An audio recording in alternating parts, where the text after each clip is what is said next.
y poco. Y aquí estaba todo bien en la Argentina mientras se murieron todos. No es sorprendente, porque son los mismos medios que durante... Lo supe ya hace rato de este tema, siempre. Deportes. Una vez más... Sí, Radio se juega 2 minutos del segundo tiempo.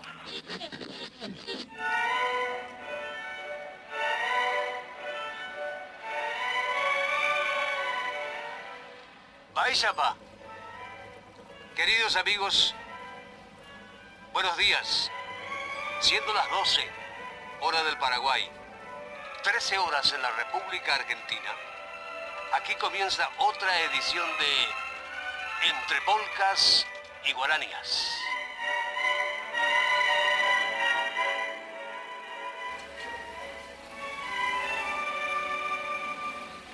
Como ya es costumbre, a partir de hoy hasta el 1 de marzo, haremos un homenaje al héroe máximo de nuestra historia y echaremos luz sobre historias que hace más de un siglo pretenden oscurecer la gesta del hombre que luchó hasta el fin de su vida por la independencia de su patria y de América del Sur.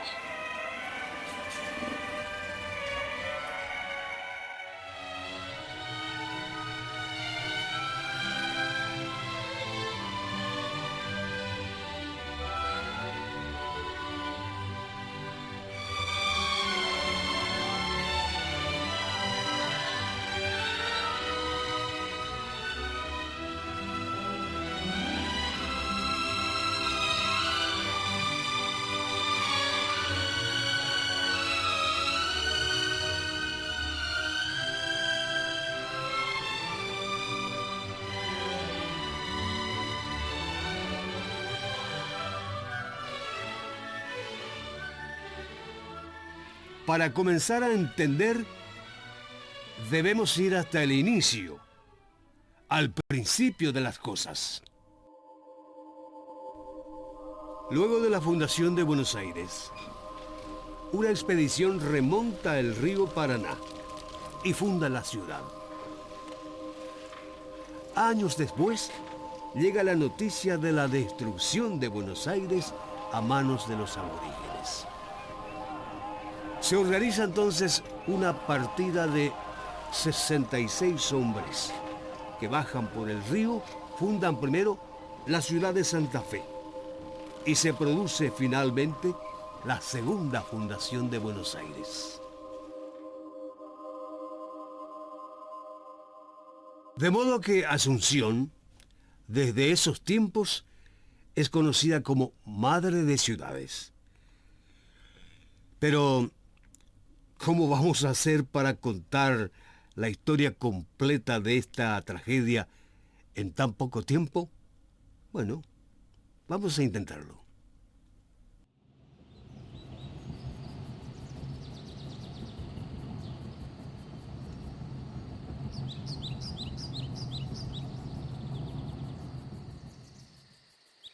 Tratar de entender lo que pasó y tratar de que no vuelva a pasar. Ese es el cometido que nos espera. A partir de la comprensión de los hechos y sobre todo de los hechos en su más completa totalidad.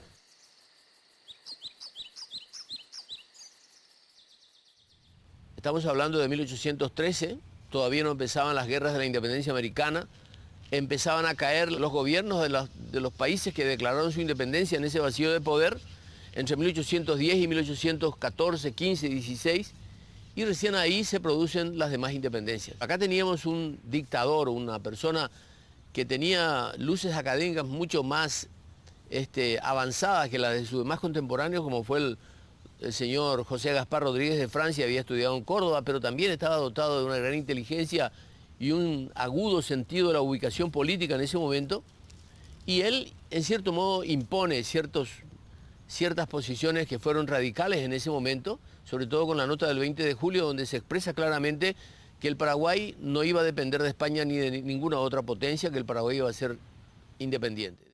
Sobre todo independencia del Río de la Plata, más que de España, que siempre estuvo lejos y nunca nos tocó muy de cerca, ¿verdad? Y muy pronto, bajo las dos dictaduras, la temporal y la perpetua de Francia, el cierre del Paraguay, el cierre casi absoluto del Paraguay, ¿verdad? Supuso recampesinización. Gente que era ya artesana, tenía oficios, vendía su mano de obra, digamos, manejaba dinero, volvió al campo porque se había acabado el comercio exterior, ¿verdad? Y una cierta economía hacia adentro, muy basada en lo que era la economía colonial. Las estancias de la patria en realidad eran terrenos del rey, ¿verdad? Eran tierras del rey, ¿verdad? Que crecen bajo Francia, siguen creciendo bajo los López. Y la particularidad del Paraguay, aparte de su encerramiento, es la persistencia de formas feudales, hasta la Guerra de la Triple Alianza. El doctor Francia no era un redentor en ese sentido del término, pero sí fue un férreo defensor de la entidad nacional paraguaya. Ese es el valor de Francia. Él tiene una visión del mundo desde aquí y valora lo que hay en Europa, pero también enaltece lo que tenemos y en cierto modo mantiene un... No sé si en ese momento se podía hablar de un sano orgullo nacional o de un enfermizo orgullo nacional, pero él a toda costa cuando le bloquean, él dice, bueno, si nos bloquean, bloqueo será, y endurece los mecanismos de la legislación paraguaya, que también produce paralelamente un sentido de pertenencia aún más agudizado. Era un país que podría ser considerado como una potencia, o sea, podría confrontar con cualquier potencia emergente en ese momento en la región y en el mundo. De hecho, la reacción de Inglaterra es justamente por esa pérdida de hegemonía, por ese riesgo que representa Paraguay, incluso para sus afanes colonialistas. El argumento que usó, bueno, Francia primero y don Carlos después, era de que el Paraguay no estaba preparado para la república ni para la libertad, ¿verdad? Entonces necesitaban esa persistencia del sistema autocrático porque no sabían vivir libremente, ¿verdad? Y el de Francia explícitamente era, no quiero que la anarquía argentina entre. O sea, que estaban también de levantamiento de jefes gauchos y de jefes del interior cada rato, ¿verdad? De alguna manera lo que esos dos gobiernos consiguieron es postergar esa anarquía. O sea, al final Paraguay entra en la República y tiene la misma anarquía que tienen todos los países de América Latina, pero tardíamente, o sea, 60 años más tarde, ¿verdad? El Paraguay en ese momento, ya con Francia y ya con López, se convierte en paladines de figuras jurídicas que hoy son materia del derecho internacional. La no intervención en los asuntos internos de otros países, por ejemplo. El respeto a las autonomías, el respeto a la soberanía, el respeto a la navegación de los ríos, etcétera, cosa que Paraguay era permanentemente hostilizado por ese tipo de temas. Se venía desarrollando una población formada, había mucha gente que había sido enviada al extranjero, había una política de formación en el exterior que venía a reproducirse, digamos, a nivel interno, se construyeron, se habilitaron escuelas, había un proceso de formación cultural muy importante. Lo que nosotros vamos a visitar es uno de los primeros ferrocarriles de Sudamérica. Nosotros fuimos el primero en tener en Sudamérica un transporte ferroviario y eso ocurría en el año 1854 bajo el gobierno del presidente Carlos Antonio López, que fue nuestro primer presidente electos democráticamente dentro del territorio paraguayo después de la independencia. Y con el gobierno de don Carlos Antonio López se envió a Europa los mejores egresados de cada promoción de 1844. Y esos jóvenes fueron los que trajeron las tecnologías de punta de Europa. A la muerte de don Carlos continuó el proceso de construcción su hijo, el brigadier Francisco Solano López, y lo construyó hasta la ciudad de Paraguarí, que es a 72 kilómetros de distancia de Asunción. Fue la última estación que fue inaugurada el 25 de octubre de 1864. Al término de la guerra de la Triple Alianza, Paraguay, para recuperar su ferrocarril, tuvo que venderlos. Se le vendió a Luis Patri, que es un empresario italiano, y ellos lo compraron en $1.000.000 grofuertes. A mediados de 1886, el general Bernardino Caballero, estando como presidente de la República, recupera el ferrocarril a favor del Estado, pagando $1.300.000 grofuertes a Luis Patri.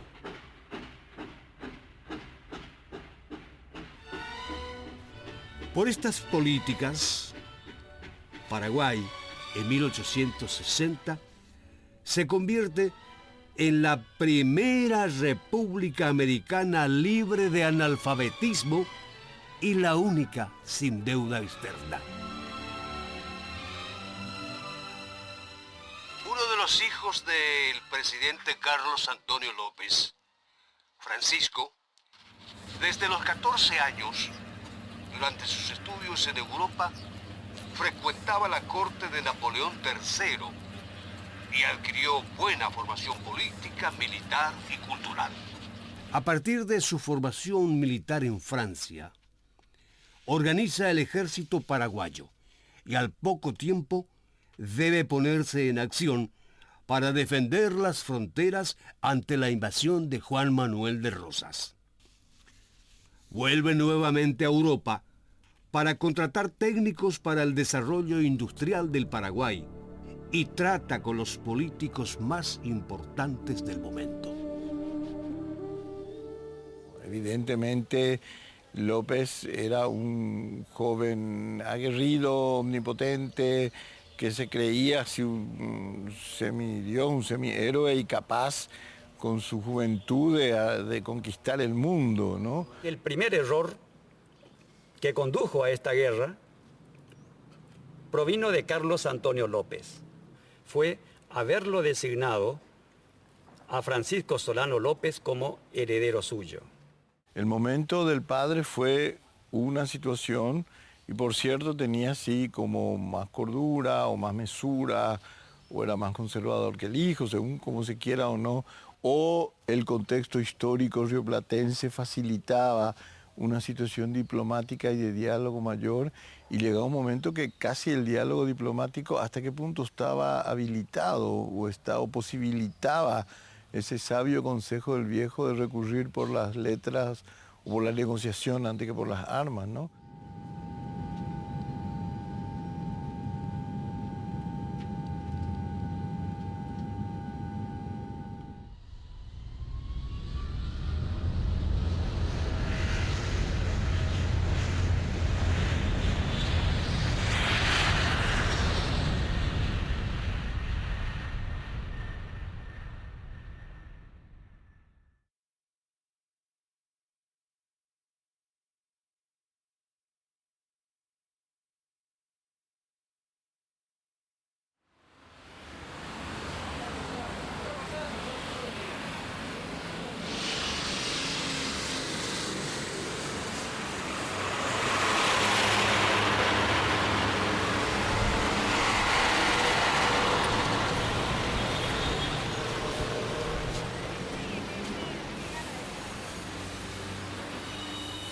La guerra del Paraguay comienza en 1810. Comienza con un proceso revolucionario coincidente con la Revolución de Mayo. La llamada Revolución de Mayo, que no es una revolución que se haya consumado como tal en términos generales.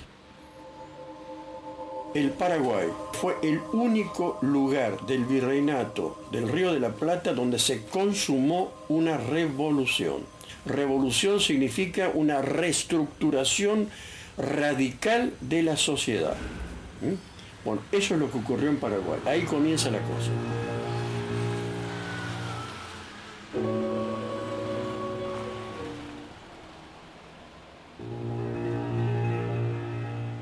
Hay una extraordinaria continuidad desde el 25 de mayo hasta hoy, sin necesidad de forzar nada en la historia. Hay líneas que se prolongan a lo largo de los 200 años, que involucran al Paraguay, involucran al Uruguay, involucran a Bolivia, etcétera, etcétera. Involucran a todo lo que fue alguna vez el imperio colonial español. El Estado en la Argentina va a ser organizado por una poderosa oligarquía, sobre todo mercantil, de la ciudad de Buenos Aires, aliada a un grupo de poderosos terratenientes. Según Belgrano, que la conoció muy de cerca, lo único que les interesa es su propio interés. No son leales ni al rey, no son leales a la religión, no son leales a nada, excepto a su egoísta interés personal. El Estado paraguayo, encarnado en la figura de Gaspar Rodríguez de Francia y sus sucesores, Carlos Antonio López y Francisco Solano, monopoliza prácticamente el comercio interior, el comercio exterior, tiene un control total sobre la vida del país, lo cual significa una contradicción flagrante con respecto a los ideales liberales de aquella época, de los cuales los llamados neoliberalismos actuales son los descendientes directos, que preconizaban para el Estado un rol absolutamente secundario, una especie de guardián nocturno, como decía. El Estado se ocupa de la policía y dejen de embromar con el mercado libre. Pero a partir de ahí comienza el recelo de ese estrechísimo grupo dirigente que va a configurar la revolución, la auténtica revolución que antes mencioné, con respecto al poder de Buenos Aires. Un recelo plenamente justificado, porque además está corroborado por todas las avances y tentativas de Buenos Aires sobre las distintas provincias.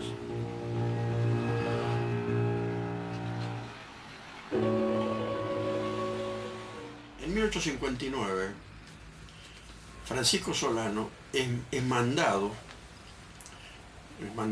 a requerimiento de Buenos Aires y de Urquiza, que habían confrontado en la batalla de Cepeda, la batalla que gana Urquiza, es llamado como mediador. Es decir, Carlos Antonio López manda a su hijo como mediador en un barco a vapor que se llama Tacuarí. Bueno, hace una mediación, es felicitado, todo el mundo lo corteja, gran mediador, etcétera, etcétera. Cuando se va a retirar del puerto de Buenos Aires, el barco zarpa y va a entrar en el río Paraná, es agredido en aguas territoriales argentinas por barcos de guerra ingleses.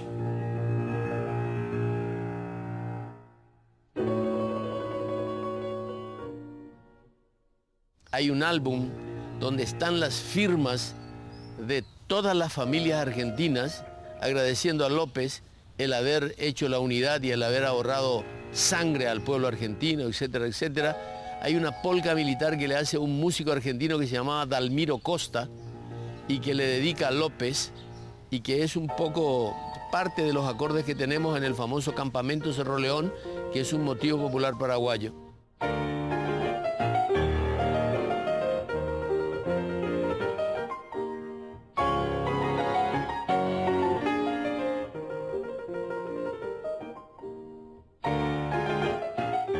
Se sabe que el Paraguay es un fenómeno extraño, diferente, aberrante, va en contra de la civilización de aquella época, no se ajusta a los cánones que el pensamiento liberal juzgaba los adecuados para la formación del sistema mundial. Además había ciertas cosas muy molestas, dificultades para que la oligarquía mercantil de Buenos Aires comprara, vendiera con toda fluidez en el Paraguay. Había limitaciones, había un cierto comercio, pero con limitaciones, además, regulación, en palabras de hoy, a cargo del Estado. Detrás de todo eso hay un gran interesado en uniformar el planeta entero para que el capital pueda circular libremente, que era sobre todo a Gran Bretaña. Solano López representaba primero un modelo que había surgido a través de una dinámica histórica específica, absolutamente extraño y antagónico de lo que exigía la moda liberal de aquella época.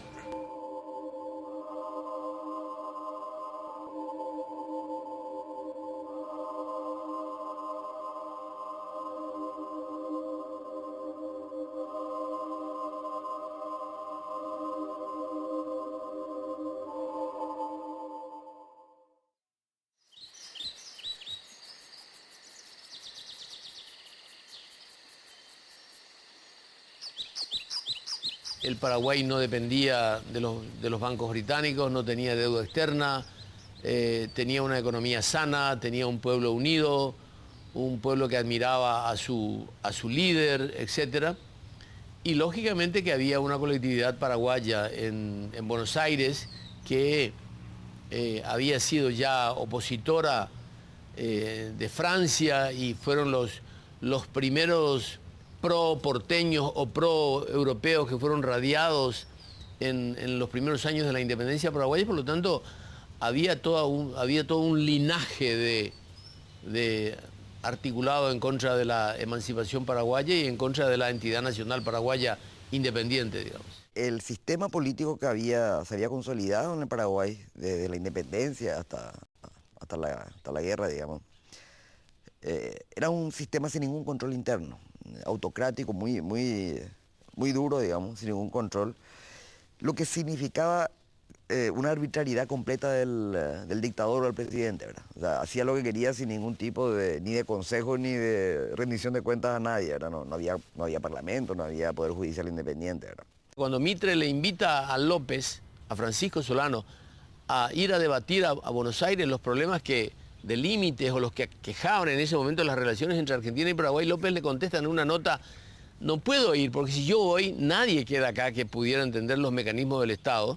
Y también debemos comprender que las comunicaciones no eran fáciles, no quedaba nadie en el Paraguay que tuviera esa capacidad que tuvo Francisco Solano López, porque se aplicó a obtener esos conocimientos y poder responder a las exigencias de ese Estado. Es un problema que Paraguay tiene hasta ahora. Ya estamos sufriendo en este mismo momento los efectos de esa ausencia, sin ninguna capacidad de entendimiento, de ubicación regional de lo que eran relaciones internacionales, diplomáticas, nada de eso, ¿verdad?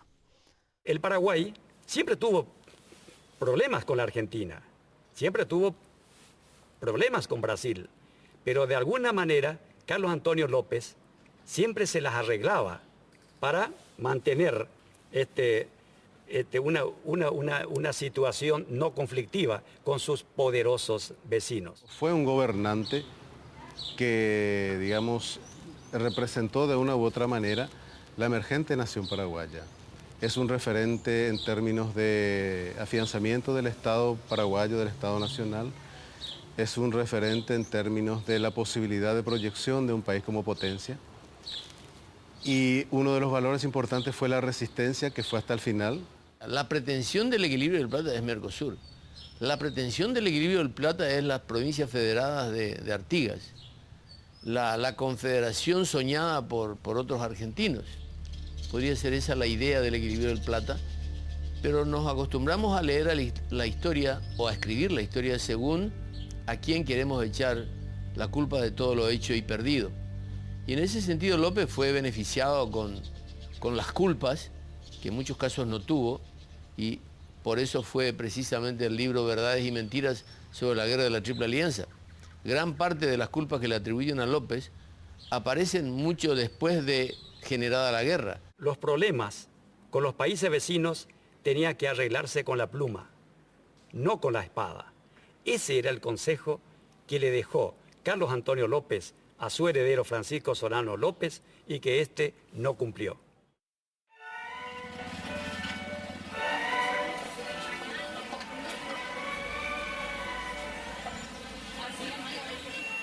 En nuestro próximo encuentro enfocaremos el inicio del conflicto con el ataque a Paysandú, en la República Oriental del Uruguay, y los prolegómenos de la guerra con la redacción del famoso tratado secreto de la Triple Alianza.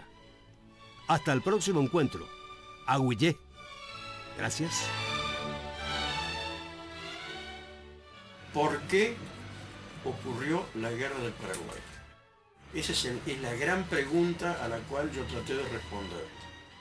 Es algo que sucedió acá, en este lugar, en este escenario, con gente que fueron nuestros abuelos, nuestros bisabuelos. La Guerra de la Triple Alianza fue una desgracia para América, no para el Paraguay solamente. Para mí tiene un poco un sentido tragedia histórica, en el sentido casi griego, decir que las cosas estaban escritas. Ya no sé si había mucha salida. Sigue siendo una de las grandes heridas abiertas de América del Sur, ¿no? Lo más terrible de esa historia es que esa guerra pudo haberse evitado.